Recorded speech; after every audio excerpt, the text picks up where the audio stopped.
سامعین سے گزارش کی جاتی ہے کہ ہمارے دونوں چینلز کے پلیٹ فارم سے جتنی بھی آڈیو بکس کی ریکارڈنگ کمپلیٹ ہو چکی ہے اسے خود بھی سنیں اور زیادہ سے زیادہ شیئر کرنے کی کوشش کریں، اور ہمارے سوشل میڈیا پلیٹ فارم کے لنکس ڈسکرپشن میں دیے گئے ہیں۔ ہمیں سبسکرائب اور فالو ضرور کریں تاکہ آپ کو ضروری اپڈیٹس ملتے رہیں، اور ہماری ٹیم کی فنانشیل سپورٹ کے لیے پیٹریون کے لنک ضرور چیک کریں۔ جزاک اللہ۔ بسم اللہ الرحمن الرحیم۔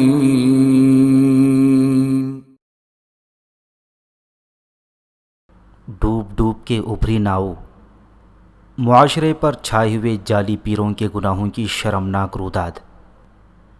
مصنف عنایت اللہ التمش۔ ایپیسوڈ 10۔ ایک روز ایک ادھیڑ عمر عورت بختی کے پاس آ بیٹھی۔ یہ عورت کوئی بھکارن یا لوگوں کے گھروں میں کام کرنے والی تو نہیں تھی، لیکن کچھ ایسے ہی درجے کی عورت تھی، اور اس نے اپنا وقار قائم رکھا ہوا تھا۔ کسی کو شبہ تک نہ تھا کہ یہ عورت مجرمانہ ذہنیت کی بھی ہو سکتی ہے۔ اس عورت نے بختی کے ساتھ دلی ہمدردی کا اظہار کیا اور اس کی ساس اور نندوں کے خلاف جی بھر کی باتیں کیں، اور پھر پیر کے خلاف بھی ایک دو باتیں کہہ ڈالیں۔ ظاہر ہے بختی کو یہ باتیں اچھی لگی ہوں گی اور اس نے اس عورت کو قابل قدر سمجھا ہوگا۔ بختی نے اس کے ساتھ اپنے دل کی باتیں کہیں اور غبار نکالا۔ یہ پیر ابھی بچہ ہے، اس عورت نے کہا۔ اس کے ہاتھ میں ابھی باپ والا علم اور عمل پوری طرح نہیں آیا۔ میری مانو تو ایک اور ذریعہ آزما کر دیکھتے ہیں۔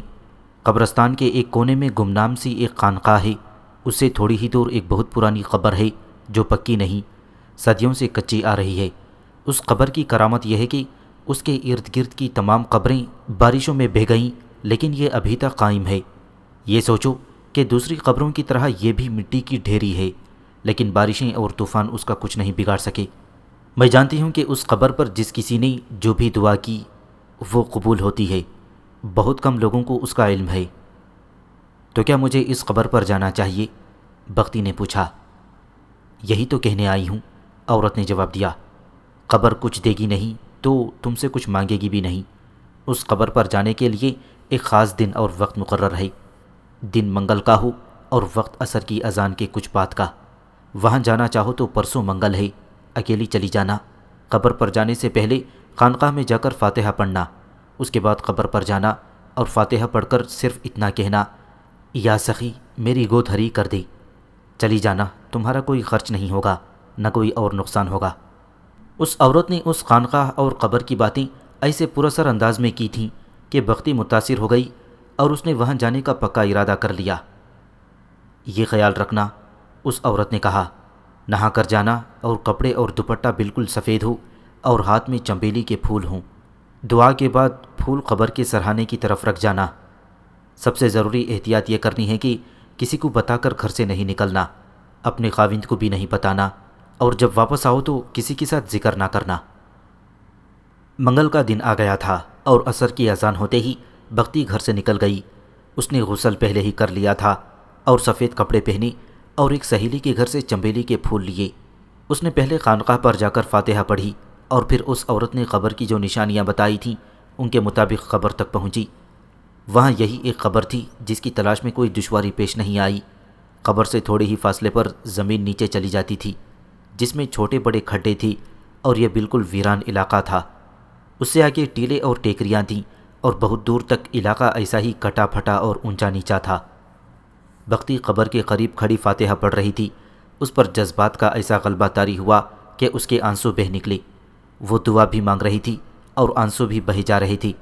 اس نے دوپٹہ اس طرح آگے کر لیا جس طرح گھونگھٹ نکالا جاتا ہے۔ وہ آنسو پونچھے بغیر دعا مانگ رہی تھی۔ اسے محسوس تک نہ ہوا کہ دو آدمی اس کے بالکل پیچھے پہنچ چکے ہیں اور ایک کے ہاتھ کی مٹھی میں رومال ہے۔ یہ ہاتھ پیچھے سے بختی کے منہ کے آگے گیا، مٹھی کھلی اور رومال اس کی ناک سے جا لگا۔ بختی نے 2-3 سیکنڈ اس ہاتھ سے آزاد ہونے کی کوشش کی اور پھر اس کے لیے دنیا اندھیری ہو گئی۔ دونوں آدمیوں نے اسی طرح اسے بازوؤں میں لے کر اس طرف چلنا شروع کر دیا جس طرف زمین نیچے چلی گئی تھی۔ قبر اور خانقاہ ایسی جگہیں تھیں جہاں درخت زیادہ تھے اور ایک طرف سرکنڈے خاصے اونچے تھے۔ اغوا کے لیے وہ بڑی ہی موزوں جگہ تھی۔ آگے علاقہ ایسا آ جاتا تھا جہاں کوئی دیکھنے والا ہی نہیں تھا، پھر بھی ان آدمیوں نے بڑا پکا انتظام کر رکھا تھا۔ آگے 2 اور آدمی کھڑے تھے۔ انہوں نے لڑکی کو دیکھتے ہی پتلا سا ترپال زمین پر بچھا دیا۔ لڑکی بے ہوش تھی۔ چاروں نے مل کر لڑکی کو پہلو کے بل ترپال پر لٹا دیا تھا اور اس کی ٹانگیں گھٹنوں سے دوہری کر دیں۔ پھر ترپال اس کے منہ پر ڈالا اور اس پر رسی لپیٹ دی اور انہوں نے بختی کو اٹھا لیا۔ اب تو پتہ ہی نہیں چلتا تھا کہ یہ آدمی ایک لڑکی کو اٹھائے لیے جا رہے ہیں۔ بختی ہوش میں آئی تو آہستہ آہستہ اس کی آنکھیں کھلیں۔ اس نے اپنی اس وقت کی کیفیت بتاتے ہوئے سنایا کہ وہ پہلے تو یہ سمجھی کہ گہری نیند سو گئی تھی، لیکن اسے یہ پتہ نہیں چل رہا تھا کہ یہ دن ہے یا رات۔ اچانک اسے یاد آ گیا کہ وہ قبر پر فاتحہ پڑھ رہی تھی۔ اس پر خوف سا طاری ہو گیا۔ وہ سمجھی کہ قبر پر ہی وہ شاید گر پڑی تھی اور بے ہوش ہو گئی تھی۔ اس خیال کے آتے ہی وہ ہڑبڑا کر اٹھ بیٹھی اور دائیں بائیں دیکھنے لگی۔ تب اسے پتہ چلا کہ وہ ایک صاف ستھرے کمرے میں چارپائی پر پڑی ہے جس پر بستر بچھا ہوا ہے، اور سامنے والی دیوار کے ساتھ ایک اور چارپائی ہے، اس پر بھی بستر بچھا ہوا تھا اور اس پر ایک آدمی بیٹھا ہوا تھا جو بختی کو دیکھے ہی جا رہا تھا۔ کون ہو تم؟ بختی نے اس سے پوچھا۔ میں کہاں ہوں؟ مجھے یہاں کون لایا ہے؟ مجھے کیا ہو گیا تھا؟ ہوش میں آ گئی؟ یہ آدمی اٹھتے ہوئے کہنے لگا۔ گھبراؤ نہیں، تمہارے ساتھ کوئی غلط سلوک نہیں ہوگا، اپنے آپ کو اپنے ہی گھر میں سمجھو۔ بختی اٹھنے لگی تو اسے چکر سا محسوس ہوا اور جسم جیسے کمزور ہو گیا ہو۔ غصے سے اس کا خون کھولنے لگا۔ اس آدمی نے اس کے قریب آ کر اس کے کندھے پر ہاتھ رکھا اور کچھ تسلی آمیز لفظ کہے۔ بختی نے بڑے غصے سے اس کا ہاتھ جھٹک ڈالا۔ وہ آدمی یہ کہہ کر کمرے سے نکلا کہ میں ابھی آ کر بتاتا ہوں۔ وہ باہر نکلا اور دروازہ بند کر کے باہر سے زنجیر چڑھا گیا۔ بختی پوری طرح ہوش میں آ چکی تھی۔ وہ سمجھ گئی کہ اسے اغوا کیا گیا ہے اور اغوا کرنے والا پیر کے سوا کوئی اور نہیں ہو سکتا۔ اس کے ذہن میں وہ عورت آئی جس نے اسے اس قبر کی کرامات سنائی تھیں۔ اسے شک ہونے لگا کہ وہ عورت بھی اس کے اغوا میں شامل ہے۔ اتنا تو بختی سمجھتی تھی کہ اس کے ساتھ کیا سلوک ہوگا، لیکن اس نے گھبراہٹ اور خوف کو جھٹک ڈالا۔ تہیہ کر لیا کہ اپنی جان پر کھیل جائے گی، لیکن کسی آدمی کو اپنے جسم کے قریب نہیں آنے دے گی۔ اس نے اٹھ کر کمرے میں ادھر ادھر دیکھا، شاید کوئی لاٹھی کلہاڑی یا ڈنڈا مل جائے، لیکن وہاں کچھ بھی نہیں تھا۔ وہ کمرے میں ذرا تیز تیز چلی اور بازوؤں کو بھی پھیلا کر اوپر نیچے ہلایا تھا تاکہ جسم میں خون کی گردش تیز ہو جائے اور جسم ڈھیلا نہ پڑے۔ 12-14 منٹ گزرے ہوں گے کہ دروازہ کھلا۔ اسے سب سے پہلے جو جانی پہچانی صورت نظر آئی وہ پیر کی تھی۔ بختی نے دروازے کے باہر دیکھا۔ یہ کسی بڑی حویلی کا کمرہ تھا اور حویلی اینٹوں کی بنی ہوئی تھی۔ یہ پیر ہی کی ہو سکتی تھی۔ بختی اس حویلی میں کئی بار آئی تھی، لیکن اس نے 2 ہی کمرے دیکھے تھے۔ ایک وہ کمرے جس میں مرید آ کر بیٹھا کرتے تھی، اور دوسرا وہ کمرہ جس میں پیر اسے بٹھایا کرتا تھا۔ آخر آ گئی میرے پاس، آؤ بیٹھ جاؤ، پیر نے بختی سے کہا۔ میں تیری اس مکروہ صورت پر لعنت بھیجتی ہوں، بختی نے جلی کٹی آواز میں کہا۔ جس مقصد کے لیے تو نے مجھے اغوا کروایا ہے وہ مقصد تو میری لاش سے ہی پورا کر سکتا ہے۔ پیر ہنس پڑا، اس کی طرف بڑھا۔ بختی پیچھے ہٹتی چلی گئی اور چارپائی سے جا لگی۔ پیر نے اس کے کندھوں پر ہاتھ رکھ دیا، دبایا تو بختی بیٹھ گئی۔ یہاں نہیں، پیر نے کہا، اسی کمرے میں چلو، یہ کمرہ تمہاری شان کے خلاف ہے۔ جو کہنا ہے یہیں کہہ لو، بختی نے کہا۔ میں جانتی ہوں تم کیا کہنا چاہتے ہو اور تمہیں معلوم ہے کہ میں کیا کہوں گی۔ میں تمہارے منہ پر پہلے تھوک چکی ہوں۔ شرم کر بے غیرت، میں ایک لڑکی اور تم 4-5 مرد، یہ کوئی مقابلہ نہیں۔ اکیلا میرے قریب آ، اسے اس کمرے میں پہنچا دو، پیر نے بختی کی بات کاٹ کر اپنے آدمیوں سے کہا اور کمرے سے نکل گیا۔ 3 آدمی بختی کی طرف آئے۔ ایک نے اسے کہا کہ وہ اپنے آپ کو مصیبت میں نہ ڈالے اور پیر جی جس طرح کہتے ہیں اسی طرح کرے اور اسے جلدی رہائی مل جائے گی۔ یہ کہہ کر اس نے بختی کا بازو پکڑنا چاہا اور 2 آدمی اسے پکڑ کر باہر لے جانے کو آگے بڑھے۔ پیچھے رہو، بختی نے اسے ڈانٹتے ہوئے کہا، مجھے ہاتھ نہ لگانا، چلو کہاں چلنا ہے۔ وہ ان آدمیوں کے پیچھے پیچھے چلی اور حویلی کے برآمدے سے ہوتی ہوئی یہ آدمی جس دروازے میں داخل ہوئے اس دروازے میں داخل ہو گئی۔ اس کے آگے ایک اور کمرہ تھا۔ یہ آدمی بختی کو اس کمرے میں داخل کر کے خود باہر کھڑے رہے۔ بختی نے یہ کمرہ فوراً پہچان لیا تھا۔ حویلی کو اندر سے اچھی طرح نہیں دیکھ سکی تھی کیونکہ رات گہری ہو چکی تھی اور بالائی منزل میں کچھ روشنی سی نظر آئی تھی۔ بختی جس کمرے میں داخل ہوئی اس میں کوئی نہیں تھا۔ اسے معلوم تھا کہ اب پیر آئے گا اور کیا کرے گا۔ پیر فوراً ہی آ گیا اور اس نے اندر والے دروازے کی چٹکنی چڑھا دی اور پھر باہر والے دروازے کو بھی اندر سے پکا بند کر دیا۔ پلنگ پر بیٹھ جاؤ، پیر نے دوستانہ لہجے میں کہا۔ اب تمہیں مان لینا چاہیے کہ میرے جنات تمہیں اٹھا کر لائے ہیں۔ اپنے آپ کو اتنے مشکل امتحان میں نہ ڈالو، یہاں تمہاری نہیں میری چلے گی۔ یہ جنات نہیں تھے، بختی نے آواز میں نفرت بھر کر کہا۔ یہ تمہارے ٹکڑوں پر پلنے والے کتے ہیں، تمہیں ان پر بھروسہ ہے اور مجھے اپنے اللہ پر یقین ہے، میں پلنگ پر نہیں بیٹھوں گی۔ دیکھ بختی، پیر نے بڑے تحمل سے کہا، میں تمہیں آخری بار پیار سے کہتا ہوں، پلنگ پر ہو جاؤ۔ آخری بار نہیں 100 بار کہو، بختی نے کہا۔ میری جوتیاں چاٹ کر کہو، میری زبان سے انکار ہی نکلے گا اور تمہارے لیے لعنتیں۔ پیر باتیں کرتے کرتے آہستہ آہستہ بختی کے بالکل قریب آ گیا تھا۔ وہ تنومن جوان مرد تھا۔ اس نے بڑی ہی تیزی سے بختی کو کمر سے اپنے بازوؤں میں جکڑ لیا اور اٹھا کر پلنگ پر چت پھینک دیا تھا۔ اسی تیزی سے وہ خود پلنگ پر چڑھ گیا اور پیشتر اس کے کہ بختی کو پلنگ پر دبا لیتا، بختی سپرنگ کی طرح اچھل کر پلنگ کے دوسری طرف فرش پر کھڑی ہو گئی۔ کچھ دن پہلے بھی وہ ایسا ہی کر چکی تھی۔ وہ باہر والے دروازے کی طرف لپکی تو پیر نے پلنگ سے کود کر اسے پیچھے سے دبوچ لیا اور اٹھا کر ایک بار پھر پلنگ پر پٹک دیا۔ بختی اس کے مقابلے میں جسمانی لحاظ سے کچھ بھی نہیں تھی، اور بختی میں طاقت تھی تو وہ کردار کی پاکیزگی اور ایمان کی طاقت تھی۔ اب کہ پیر اتنی تیزی سے اس پر آیا کہ بختی پلنگ سے بھی اٹھ نہیں سکی تھی۔ وہ پیٹھ کے بل پڑی ابھی اٹھ ہی رہی تھی کہ پیر اس کی ٹانگوں پر بیٹھ گیا، اور جب آگے کو جھکا تو بختی نے اس کے منہ پر تھوک دیا۔ اس پیر کے قدموں میں تو لوگ سجدے کیا کرتے تھے، مگر اس لڑکی نے اس کے منہ پر تھوک دیا تھا۔ غصے سے وہ پاگل ہی ہو گیا، بڑی ہی پھرتی سے اٹھا اور پلنگ کے ساتھ والی دیواری الماری کھولی اور اس میں ہاتھ ڈال کر جو چیز نکالی وہ خنجر تھا جس پر نیام چڑھی ہوئی تھی۔ وہ زمانہ بندوق کا نہیں تھا۔ آج کل شاید کوئی ایسا پیر نہیں ملے گا جس کے گھر میں بندوق یا پستول نہیں ہوگی، یا جس کے پاس بندوق بردار محافظ نہیں ہوں گے۔ اس دور کے پیروں کے پاس عموماً شکاری بندوق یا کسی کے پاس ریوالور ہوتا تھا۔ اگر اس پیر کے پاس بندوق یا ریوالور اور یا دونوں ہتھیار تھے تو وہ کسی اور ہی کمرے میں ہوں گے۔ یہاں صرف خنجر تھا جو پیر نے نکال لیا۔ وہ خنجر نیام سے نکال ہی رہا تھا کہ بختی نے بڑی ہی پھرتی سے پلنگ سے اچھل کر اس پر جست لگائی اور اس کا خنجر والا بازو پکڑ لیا۔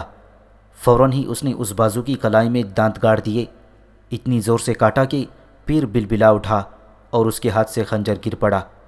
بختی نے فوراً خنجر اٹھا لیا اور اس کی نوک پیر کی طرف کر دی۔ میں تمہیں خنجر سے صرف ڈراؤں گی نہیں، اے مردود، بختی نے اس کی طرف بڑھتے ہوئے کہا۔ اپنی بے عزتی کا انتقام لے کر سیدھا تھانے جا پہنچوں گی اور ساری دنیا کو تمہاری کرتوت سناؤں گی۔ خطرے کے وقت انسان کی ڈھکی چھپی قوتیں مرکوز ہو کر سامنے آ جاتی ہیں، اور جو سچا اور نیک بندہ ہو اسے اللہ اپنی مدد اور جرأت عطا فرما دیتا ہے۔ بختی نے ہمیں سنایا کہ وہ وقت اسے اس طرح یاد ہے جیسے یہ کل پرسوں کا ہی واقعہ ہو۔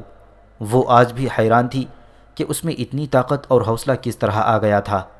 وہ تو بھول ہی گئی تھی کہ وہ عورت ہے، اس میں مردانگی آ گئی تھی، اس کے دل میں اللہ کا نام تھا۔ پیر پیچھے ہٹتے ہٹتے اندر والے دروازے تک پہنچ گیا تھا۔ اس نے بڑی تیزی سے چٹکنی کھول دی اور کیواڑ کھل گیا۔ اسے پکڑ لو، پیر کے منہ سے گھبرائی ہوئی آواز نکلی اور وہ خود دروازے سے باہر ہو گیا۔ اس کے آدمی صحن میں اس کے اگلے حکم کے منتظر بیٹھے ہوئے تھے۔ وہ دوڑے آئے اور کمرے میں داخل ہو گئے۔ بختی نے خنجر کی نوک آگے کر رکھی تھی اور اتنے سارے آدمیوں کو دیکھ کر وہ پیچھے ہٹنے لگی۔ اس کا ارادہ یہ تھا کہ دوسرے دروازے تک پہنچ جائے اور دروازہ کھول کر نکل بھاگے، اور کوئی بھی اس کے قریب آئی اس کے پیٹ میں خنجر گھونپ دے، لیکن وہ اکیلی تھی۔ ان آدمیوں نے اسے گھیرے میں لے لیا اور پھر پیر اندر آ گیا۔ ایک بار بختی کی پیٹھ پیر کی طرف ہو گئی تو پیر نے اس کی وہ کلائی پکڑ لی جس کے ہاتھ میں خنجر تھا۔ اس نے بختی کا بازو اتنی زور سے مروڑا کہ بختی ایک طرف کو بل کھا گئی۔ فوراً ہی ان آدمیوں نے اسے اپنے بازوؤں میں جکڑ لیا تھا۔ اسے اس کالے کمرے میں بند کر دو، پیر نے کہا۔ 3 راتیں وہیں بند رکھنا، اسے صرف پانی دینا، بھوکا رکھو اسے۔ اکیلی نوجوان لڑکی 5 آدمیوں کا مقابلہ کر ہی نہیں سکتی تھی۔ اس کے ہاتھ میں ریوالور نہیں خنجر تھا۔ اسے موقع ملتا تو 1-2 آدمیوں کو زخمی کر دیتی، لیکن آخر اسے پکڑے ہی جانا تھا۔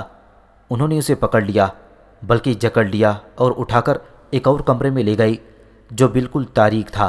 ایک آدمی نے اسے کہا کہ اگر اس نے شور مچایا تو یہ سب آدمی اسے ساری رات خراب کرتے رہیں گے اور صبح تک شاید وہ زندہ بھی نہ رہ سکے۔ سب باہر نکلے اور باہر سے دروازے کی زنجیر چڑھا دی۔ پیر کے کہنے پر ایک آدمی نے دروازے کے آگے چارپائی بچھا لی اور وہاں لیٹ گیا۔ اسے رات وہیں گزارنی تھی۔ بختی نے وہ رات اس تاریک کمرے میں فرش پر بیٹھے گزار دی۔ اس نے ایسا بالکل نہ کیا کہ شور مچاتی اور دروازے پر زور زور سے ہاتھ مارتی۔ اسے معلوم تھا کہ اس نے ایسی حرکت کی تو یہ لوگ اس کے ساتھ وحشیوں اور درندوں جیسا سلوک کریں گے۔ اس کا اسے کچھ بھی فائدہ نہیں پہنچ سکتا تھا۔ اس کے بجائے اس نے اللہ کو یاد کرنا شروع کر دیا اور قرآن سے جو آیات اسے یاد تھیں باری باری اس کا ورد کرتی رہی۔ صبح طلوع ہوئی تو دروازہ کھلا اور ایک آدمی پانی کا گلاس لیے کمرے میں داخل ہوا۔ اس نے گلاس بختی کی طرف بڑھایا۔ بختی پیاس سے مری جا رہی تھی۔ بھوک کا اسے ذرا سا بھی احساس نہیں تھا۔ اس نے گلاس لے لیا اور ایک ہی سانس میں پی گئی۔ اس نے ایک اور گلاس پانی مانگا جو اسے دے دیا گیا۔ دروازہ پھر باہر سے بند ہو گیا۔ قدرتی حاجات کے لیے اسے یہی کمرہ استعمال کرنا تھا جو اس نے کیا، اور اس طرح کمرے میں بدبو پھیل گئی۔ بختی نے یہ بھی برداشت کیا اور اللہ کو یاد کرتی رہی۔ دن آدھا گزر گیا تو دروازہ ایک بار پھر کھلا۔ یہ کوئی دوسرا آدمی تھا۔ اس نے بھی بختی کو پانی پلایا اور ساتھ ہی یہ کہا کہ پیر صاحب کہتے ہیں کہ بات کرنا چاہو تو اسی کمرے میں آ جاؤ، لیکن سوچ سمجھ کر آنا، اور اگر تم نے وہی حرکت کی تو پھر تمہارا انجام بڑا ہی خوفناک ہوگا۔ اپنے پیر سے کہنا کہ اب میں تم پر پہلے سے زیادہ لعنتیں بھیجتی ہوں، بختی نے کہا۔ اس آدمی نے بختی کے ساتھ ہمدردی کا اظہار کیا اور اسے پند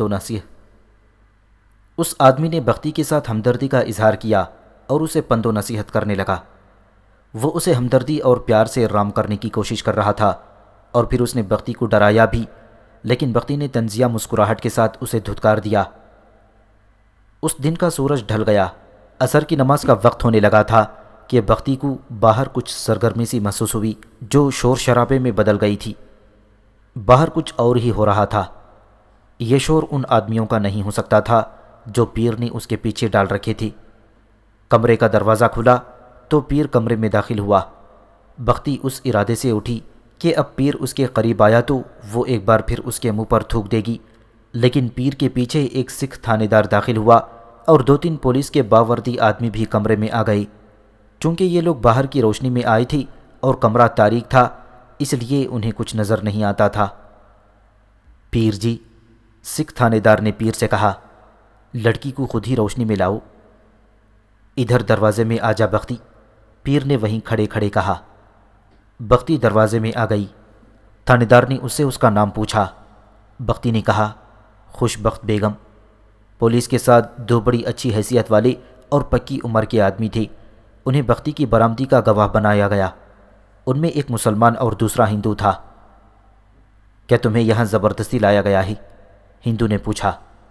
بختی نے جواب میں بتایا کہ اسے کس طرح یہاں لایا گیا ہے اور پیر نے اس کے ساتھ کیا سلوک کیا ہے۔ بختی کو صحن میں لے آئی تو اس نے دیکھا کہ 5 آدمی صحن میں ایک قطار میں کھڑے ہیں۔ یہ 5 آدمی مجھ پر جبر اور تشدد کرتے رہے ہیں۔ بختی نے ان کی طرف اشارہ کر کے کہا، مجھے شاید انہوں نے ہی اغوا کیا ہے اور پیر کے گھر تک پہنچایا ہے۔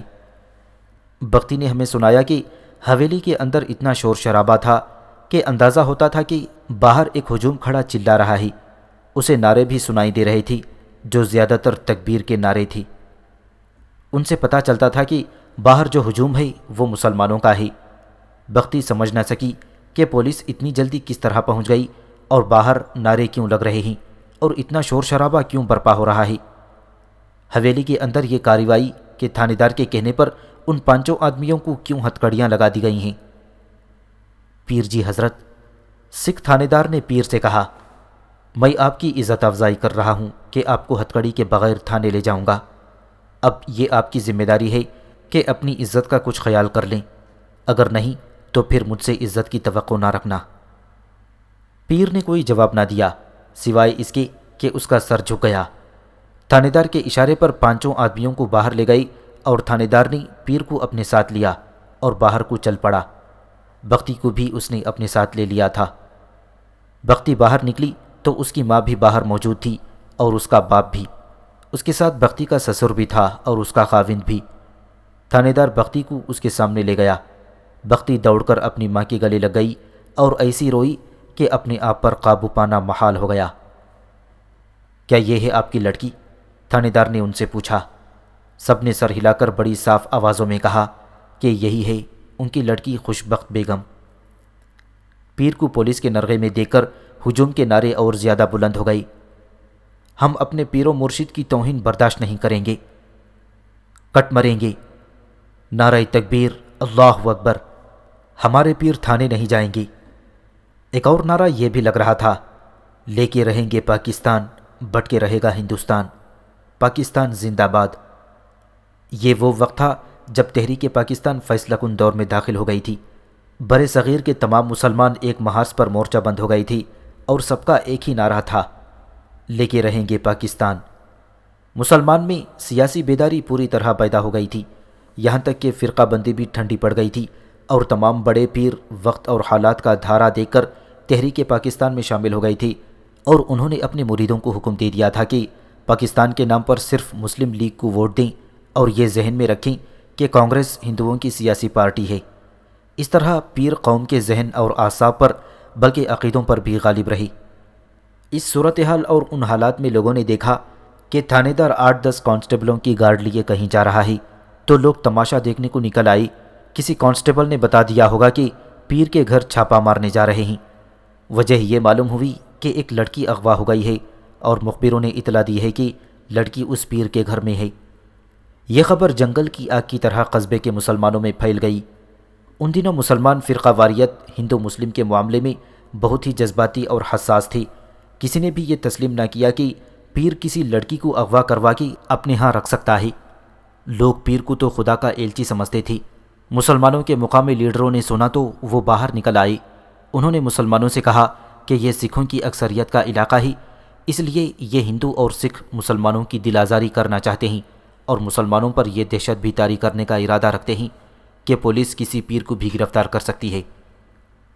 یہ تھی وجہ کہ مسلمان پیر کے گھر کی طرف دوڑ پڑے اور ایک ہجوم کی صورت میں اکٹھے ہو کر نعرے لگانے لگے۔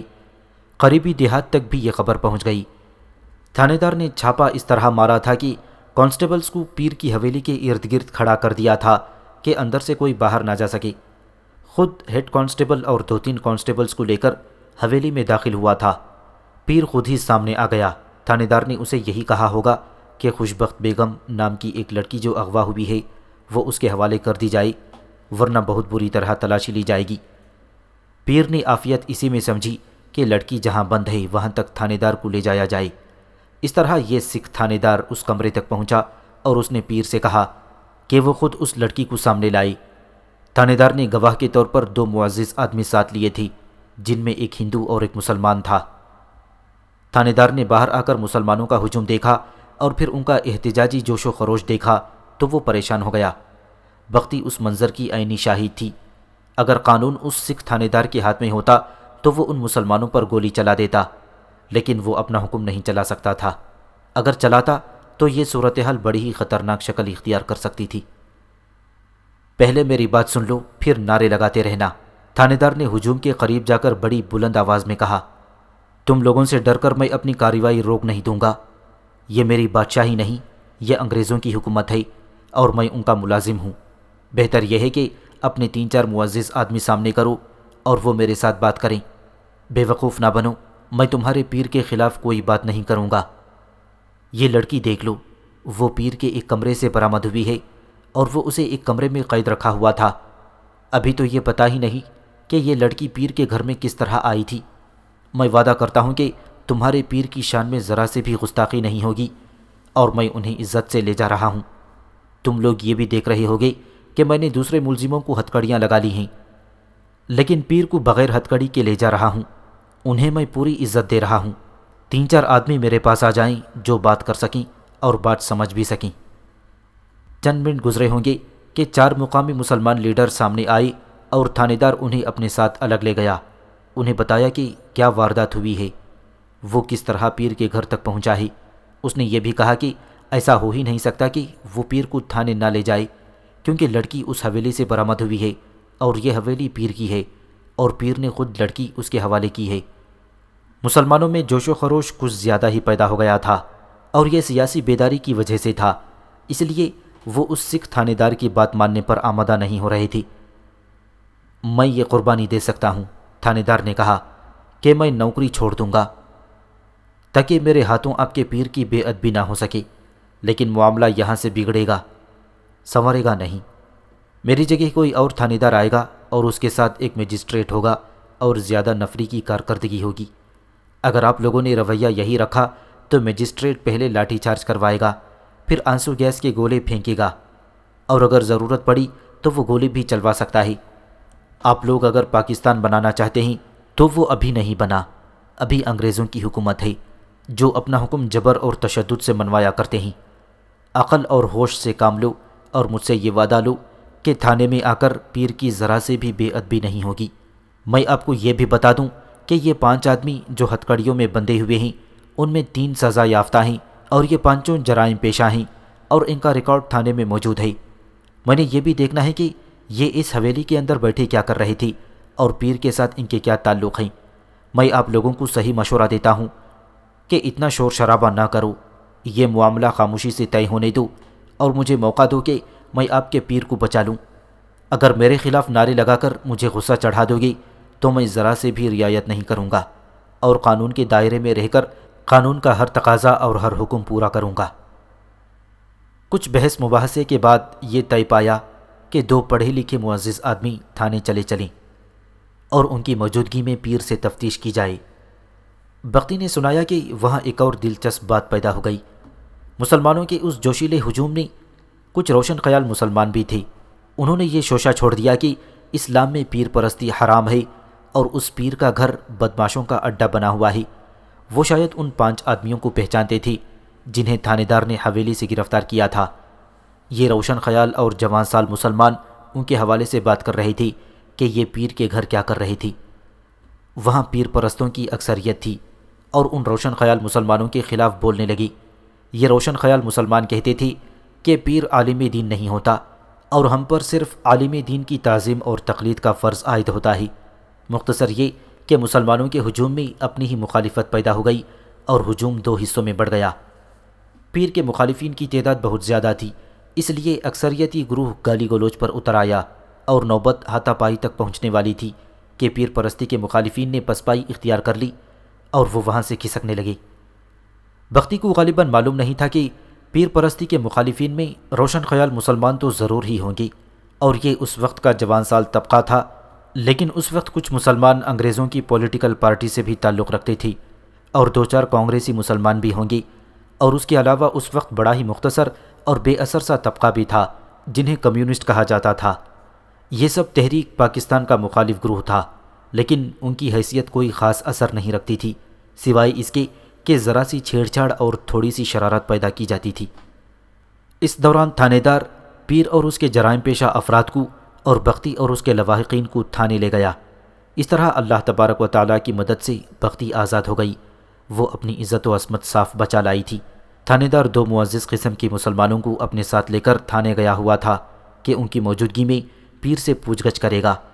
تھانے گئے تو تھانے دار نے ان دونوں سے جو بات کی تھی وہ بختی کی موجودگی میں کی، اور وہ بختی نے ہمیں سنائی۔ میری بات اچھی طرح سن لو میرے بھائیوں، تھانے دار نے ان دونوں سے کہا، خاموشی سے تھانے سے نکل جاؤ۔ تفتیش کا یہ کوئی طریقہ نہیں کہ باہر کے کسی آدمی کو پاس بٹھا کر ملزم اور مشتبہ سے سوال و جواب کیے جائیں۔ میں کسی مسلمان، ہندو، سکھ یا عیسائی کا پابند نہیں ہوں، انگریزوں کا ملازم ہوں اور ان کے قانون قاعدے کے مطابق چلوں گا، اور اپنے مسلمان بھائیوں کو اچھی طرح سمجھا لو کہ میرے خلاف شور شرابہ کریں گے تو وہ نقصان اٹھائیں گے، حاصل کچھ بھی نہیں ہوگا۔ پیر سے میں اسی طرح تفتیش کروں گا جس طرح دوسرے لوگوں اور ملزموں سے کیا کرتا ہوں۔ جاؤ اور اپنے بھائیوں کو سمجھاؤ۔ صاف بات یہ ہے کہ وہ سکھوں کی اکثریت کا علاقہ تھا اور ایک سکھ تھانے دار مسلمانوں سے دبنا گوارا نہیں کر سکتا تھا، اور یہ بھی کہ وہ آخر تھانے دار تھا اور اس کے ذمے بڑے ہی نازک فرائض تھے۔